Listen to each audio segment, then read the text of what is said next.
Any of you out there who are considering or have recently picked up a new camera, you probably experienced the overwhelming amount of choices of extra stuff to go with your camera. This is especially true in the context of shooting video. Video gear feels like a deep black hole of endless new accessories that will promise to make your life and your work better.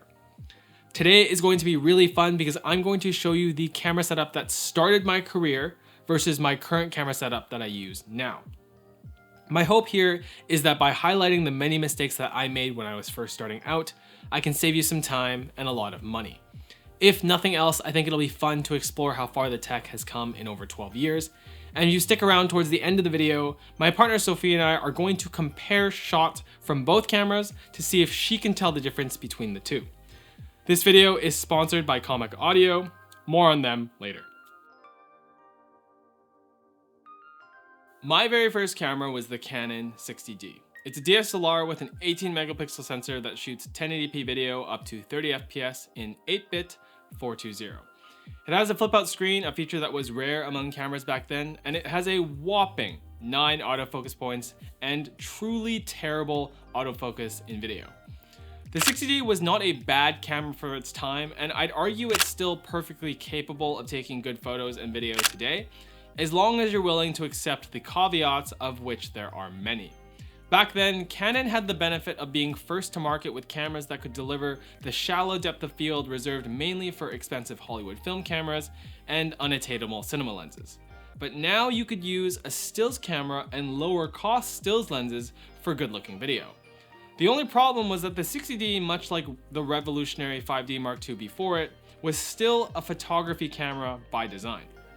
Enter the beginning of the world of video accessories that we now live in. Each is trying to solve for all the problems that come with shooting video with a stills camera. From here, I'm going to compare each aspect of my first setup that I got wrong when I was a naive 18-year-old with the Fuji XH2-S setup that I use now. Naturally, when you buy a camera, one of the first things you think of is what lens am I going to buy to start this journey? Over the course of my first few years of owning my 60D, I bought a super cheap Canon 50mm, a Bauer 35mm, a Bauer 85mm, and the Tokina 11-16mm f2.8. In retrospect, all I was doing was trying to cover as many focal lengths as I was convinced I needed. Let's contrast this to my current most used lens of choice, the Sigma 18-50 f2.8. This would have been a lens of my dreams between 2011 and 2012, relatively fast, super versatile range, and it's quite compact, which is great for travel jobs and YouTube. The lesson I took away from buying the prime lenses that I did with my 60D is that I was worried too much about having as much coverage as possible with these fast prime lenses when I could have just used my camera's kit lens, which was an 18-200 f3.5 to 5.6, for long enough to learn what focal length I liked shooting at the most given what I was working on. Then I could have just bought lenses based on that experience instead of wasting money on lenses I didn't use that often. In this case, the 85mm and the 11-16mm. There were also some glaring usability issues between all of these lenses, but I will get into that a bit later. The point of a cage is to add necessary accessories. One major thing as a beginner that I did not really account for in my setup till much later in my career is efficiency. Time is always against you when you are shooting almost anything. The faster you can make changes or even just prep your rig quickly, the better. This is my original cage for my 60D. Back then, cages weren't designed to be perfectly form-fitting to cameras, and if they were, the cost was astronomical. This budget cage proved to be satisfactory at the time, but it has a lot of issues. For starters, threading a camera on comes with two problems. First, it's slow. Second, it's a single point of contact on the bottom of the camera, which means there isn't anything to prevent my 60D from twisting off center when moving the rig around between setups, which just leads to unnecessary fiddling when this occurs. I added a friction arm to rig my monitor. I then added these little cold shoe mounts to rig my Zoom H4n recorder and this cheap LED light that I didn't really need. My current setup really illuminates how much progress has been made in over a decade. cages are now designed to be form-fitting to cameras and thoughtfully built to minimize overall setup while being very secure. My current cage from Condor Blue is a great example of this.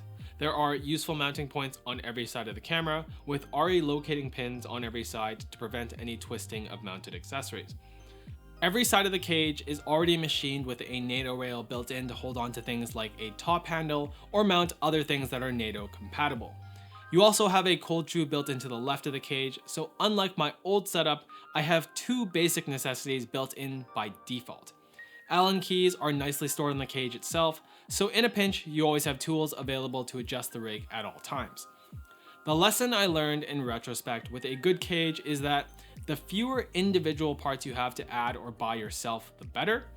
Make sure it restricts both your camera and accessories from twisting during use, and that they don't have any glaring clearance issues when it comes to I/O and battery management. My original cage and complementing accessories for my 60D were not well conceived for optimal usability or efficiency. Let's move on to the base plate. Base plates act as a platform for every major accessory addition to a camera rig. My original 60D cage had a built-in 15mm rod base plate system that allowed for mounting accessories like a follow focus. For those of you that are new to this, a follow focus is a tool that allows you to turn the barrel of the lens to change focus without having to physically touch the lens, potentially adding vibration to your shot. Using one also meant that I would have to put gears on my stills lenses since they did not have them built in like many lenses you see today. My current setup is the 501 base plate from Condor Blue. I chose it not just because it works well with their cage, but because it's also universal enough to work into the future with other cameras that I may switch to or rent. This is thanks to the height adjustment and the removable quick release plate.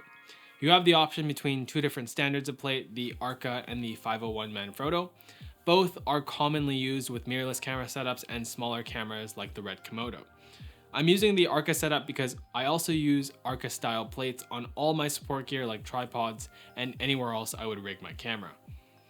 If you are a beginner solo shooter, it's entirely possible that all you need is your camera, a lens, and a cage with a top handle. Keeping your setup that pared down allows you to be nimble and you end up packing a lot less for your shoot. When I was a beginner in school, I would shoot weddings for extra cash, and I always used this gigantic cage and a follow focus, but in retrospect, they weren't essential to my workflow at that level and just slowed me down overall. But I was convinced that I needed them on every shoot because that's what professionals used. The takeaway here is that if you're going to add a base plate to your setup, make sure you need the accessories that will be mounted on the setup, as not every situation calls for a gigantically built out rig. Simple can be much better. Let's talk about batteries. I think these are the easiest thing to overlook because outside of camera gear, every person has multiple different kinds of batteries in their life. When you have a camera and the many other possible accessories that can go on a camera, each one has a different required battery. With my 60D setup in my first couple years, I didn't question this. I just had to remember to charge and pack 3 to 4 different kinds of batteries to power all of my gear for a shoot.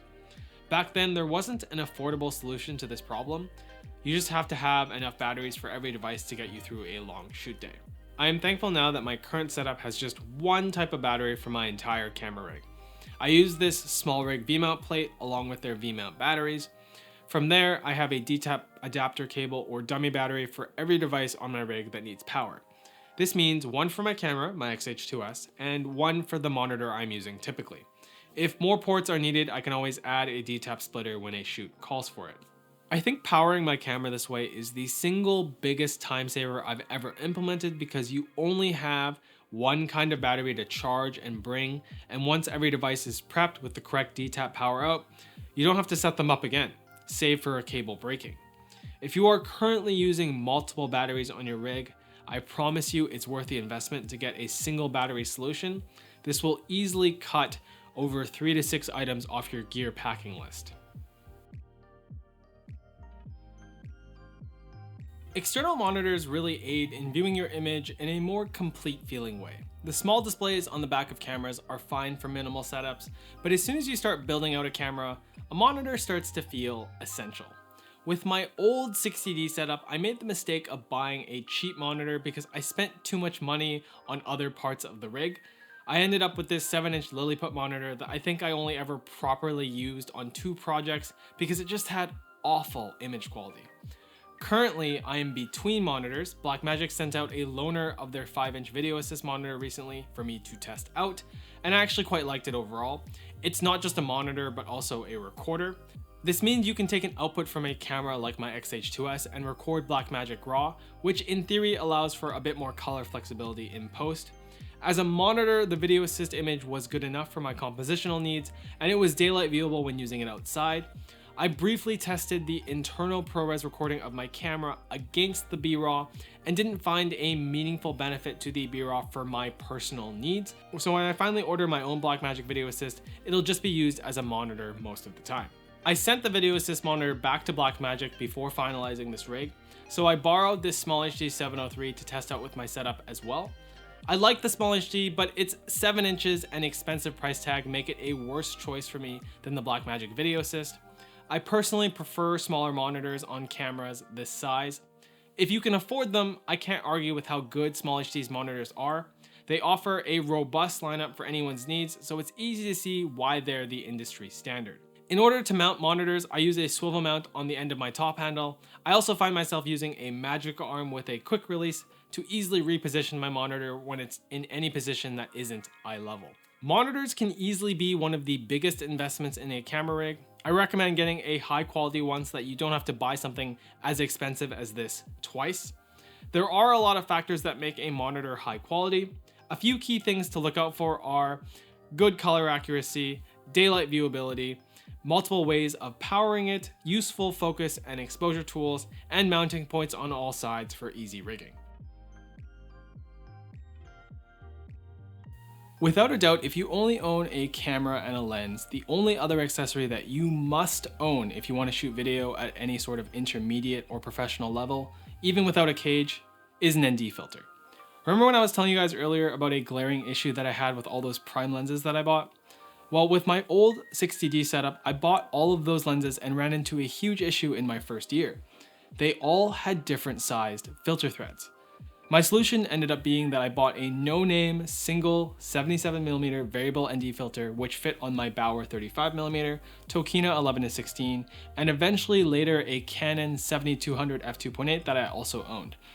I limited myself to those 3 lenses whenever shooting outside. Man, thinking back, I feel for my younger self, I really had so much to learn.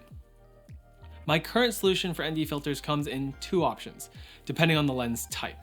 For stills lenses, I use an 82mm step-up ring on every lens I own so that I can use one single 82mm variable ND, in this case the Nisi Swift system. I picked the Swift system because Nisi is well known for great full spectrum color accuracy in their filters. Their claims have definitely held up in my use over time. The system consists of a 1 to 5 stop standard ND filter and a fairly clever stacking system when you want to add additional filters. You can take the 1 to 5 stop and make it a 6 to 9 stop without having to unscrew or remove the first filter. Then I can also stack on a quarter black mist diffusion filter, which I've done on occasion. The addition that really sold me though was that Nisi offers an IR cut filter on this system, which is huge because if your camera does not include an optical low pass filter, you can get IR pollution in your image. For those of you who have never heard of IR pollution, put simply, it is a reddish or brownish tint that can get baked into your footage when you use high strength ND filters. It's annoying to attempt to correct for in post and embarrassing if you have to make this mistake in front of a client. For cinema lenses that do not use screw-on filters, I use a Movcam matte box and Nisi's 4x565 IR ND filters. With these, the IR cut feature is built into each fixed stop in the set of filters. If you don't use large cinema lenses, it isn't necessary to own these, but if you do, they become essential pretty quickly. A matte box and a larger set of filters like this can be a pretty significant investment, but it's also one where you generally will only ever have to buy this once and you own it for your entire career.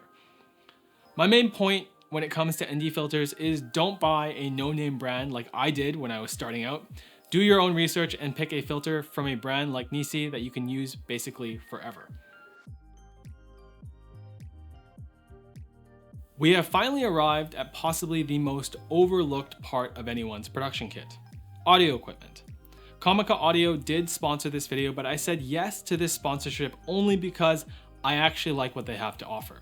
With my old 60D setup, I bought a Zoom H4n like most people did back then, and that was it. I never really set aside much of my limited student budget for audio gear, and I regret it because I learned that people will forgive less than amazing shot quality, but they will never forgive bad audio. On my current camera rig, I use the VM30 from Comica, which is a neat little shotgun mic that is wireless. Instead of being restricted to this mic living on my camera at all times, I have the option to place this mic wherever it is needed to get the best sounding recording directly into my camera with no sync in post required. I really like my VM30, but today Comica asked me to try out their newest mic system, the Vimo Q. This is their new 4-channel mic system that allows 4 transmitters to go into a single receiver that connects to your camera via a 3.5mm TRS cable. I'll dive more into the overall features in a moment, but I want to just show you guys how the mic sounds first with multiple sources. I thought it would be fun to ask my partner Sophia to see if she could tell the difference between the image quality of the 1080p footage from my Canon 60D compared to my much more modern Fujifilm XH2-S. This isn't an apples to apples comparison by any stretch, but I'm going to show her 3 shots with each camera to see if she can tell the difference. Feel free to follow along yourself and see if you can as well. Okay, so this was my first camera. How much do you think this cost when I paid for it full price 12 years ago? $800. Okay, $800. Now, there's a camera filming us right now. That's my current camera. How much do you think the body of that camera costs now? $1,200. Okay, so $800 and $1,200, we'll remember that for later. If you had to rate your current camera knowledge out of 10, where do you feel like you stand? Camera knowledge being like you understand the settings, you know what lenses do what, that kind of thing. Like just technical knowledge, technical camera knowledge. So out of 10, where would you rate yourself? 5. 5? Yeah. Okay. Yeah, because you know like settings and you know like lenses and stuff, that kind of thing. But I don't know all of them. Okay. Yeah. So we're going to do this test. Here is the first one. Here's A. And then here is B. Okay. So do I tell you what You don't have to tell me, just write it down now. Okay. And then I'll give you the answers at the end. And now we're gonna go to scene 2. Here's A for scene 2. Okay. You're done watching? Yeah. Okay, cool. And then let me move on to here is B for scene 2. Okay. Here is A for scene 3. Okay. Okay. And then here is B for scene 3. Okay. Do you feel like you got all of them right? Like, do you feel like it was obvious? It felt different enough, yeah. Felt different enough, okay. So, A, you thought it was Canon, B, you thought it was Fuji? That is correct. Mm-hmm. The second one, A, you thought it was Fuji, B, you thought it was Canon? That is correct. Mm-hmm. And then the last one is A, you thought it was Canon, B, you thought it was Fuji. Okay, so you got them all right. Yeah.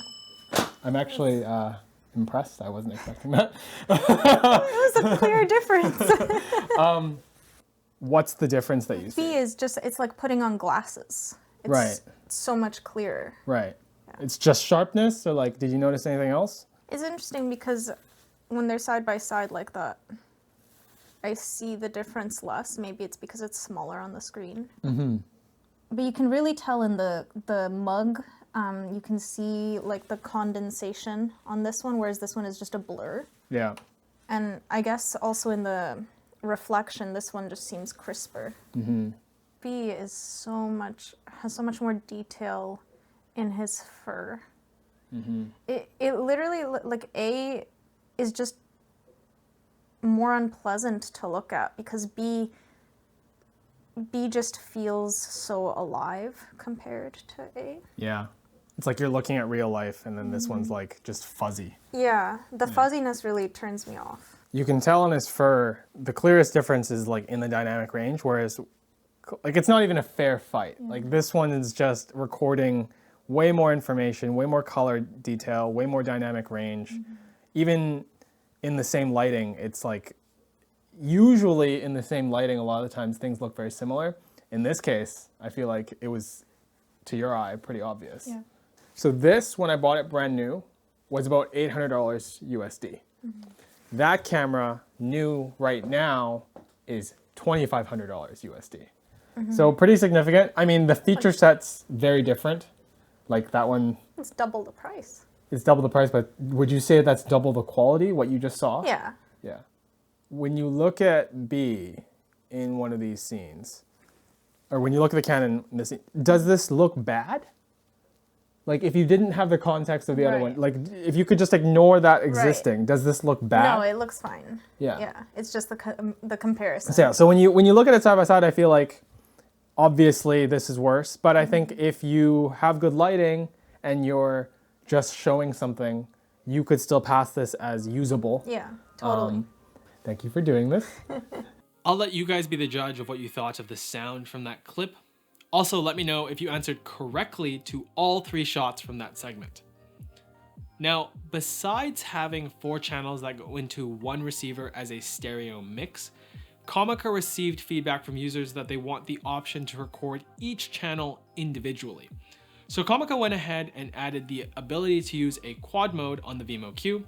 This allows a user to take the standard output on the receiver as well as the headphone jack with 2 3.5mm to dual XLR stereo cables and output 4 individual channels to something like a mixer, my Zoom H6, or anything that has 4 channels or more of XLR recording capability. It's cool to see a company like Comica listen to their users and retroactively add a professional feature to a more consumer/prosumer audio device. Because this feature is so new, I wasn't able to test a final version as of the making of this video. The new version of the Vimo Q will be available by the end of January 2024. I'll pin a comment and link in the description to an unlisted video once I have the new unit to showcase for you guys to make sure I do my due diligence. I also asked Comica for a discount just for you guys, so for a limited time you can get 20% off a new order of the Vimo Q. So if you're in need of a portable mic solution that requires almost no setup, is compatible with professional cameras as well as things like the iPhone and other mobile devices, comes in its own charging case, and has more than 2 channels, check out the first link in the video description. Thank you to Comica for sponsoring this video. The biggest thing I learned reflecting back on my first camera setup is to not rush to buy every single thing that you see other professionals using. Assess your needs with a fine-tooth comb and do not go out and buy gear that doesn't serve you or that you are not ready for at your level. I definitely learned this the hard way, and I hope you guys can learn from the mistakes that I made when I was first starting out. If you enjoyed this video, please consider supporting my channel by using the affiliate links mentioned in the description box below. Thank you so much for watching.